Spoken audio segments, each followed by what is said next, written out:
స్థానిక ఆర్యాపురం సత్యనారాయణ స్వామి ఆలయం వద్ద కాటవరం రాజు ఫ్రెండ్స్ సర్కిల్ అష్టభుజ లక్ష్మీ గణపతి ఆలయ కమిటీ ఆధ్వర్యంలో 24వ సంవత్సరం శ్రీ అష్టభుజ లక్ష్మీ గణపతి ఆలయం వద్ద గణపతి నవరాత్రి మహోత్సవాలు ఘనంగా జరుగుతున్నాయి.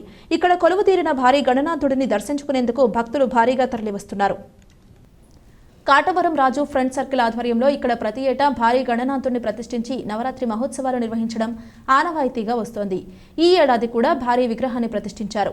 ఏపీఐఐసి మాజీ చైర్మన్, వైఎస్ఆర్ కాంగ్రెస్ పార్టీ మాజీ కోఆర్డినేటర్ శ్రీకాకుళపు శివరామ సుబ్రహ్మణ్యం, మాజీ కార్పొరేటర్ ప్రసాదుల హరినాథ్ తదితరులు స్వామివారిని దర్శించుకుని ప్రత్యేక పూజలు నిర్వహించారు. గణపతి నవరాత్రుల సందర్భంగా ఏర్పాటు చేసిన విద్యుత్ దీపాలంకరణ మిరుముట్లు గొల్పుతోంది. ఆర్యాపురం ప్రధాన రహదారిపై ఏర్పాటు చేసిన లైటింగ్ అందరినీ విశేషంగా ఆకట్టుకుంటుంది. ఆ గణనాథుడి దయతో ప్రతి ఏటా ఉత్సవాలు నిర్వహిస్తున్నామని, తమకు సహకరిస్తున్న స్థానికులందరికీ కాటవరం రాజు కృతజ్ఞతలు తెలిపారు.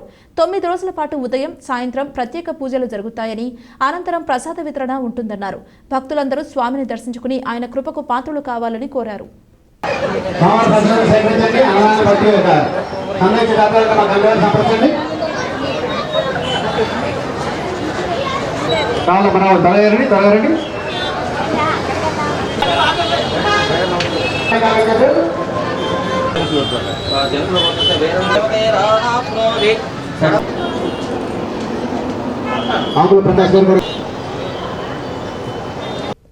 వార్తలు ముగించే ముందు హెడ్లైన్స్ మరోసారి.